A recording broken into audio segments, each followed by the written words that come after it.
السلام عليكم. اليوم ان شاء الله غادي نشوفوا كيفاش نعملوا الرميز للكليان على البرودويات. اول حاجه كنجيو كنقلبوا على البرودوي مثلا اللي بغينا، غادي نكليكو مثلا صابون، غادي نكليكيو اوكي عليه وغادي نختاروا، غادي نجيو غنكليكيو على هذا البرودوي هذا، غادي نكليكيو على الخصم. وهنايا كاينه جوج ديال لي زوبسيون، كاين خصم لي صنف وخصم لي سله.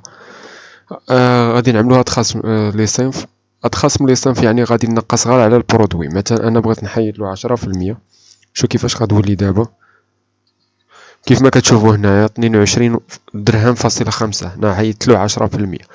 يمكن لي مثلا نعمل طريقة أخرى، وهي نجي نختار البرودوي ونعمل الخصم حق. دابا مثلا عوض بالبورسونتاج غنعمل بالدرهم، مثلا غنحيد له مثلا 1 درهم وغنعمل اوكي. كيف ما كتشوفوا هنا عطانا 23 درهم. الطريقة الثالثة واللي هي الاخرية، هي الا بغيت مثلا انا عندي كتار من برودوي هنايا غادي نجي غادي نعمل الخصم، يعني غنعمل مثلا الرميز على البرودويات كاملين، غنعمل الخصم، غنعمل خصم لي سله، وغادي نحيد واحد 10% البرودويات كاملين وغادي نعمل اوكي. كيف ما كتشوف هذا 10025 تحيدت منها 10% اللي هي 9020 درهم. وشكرا.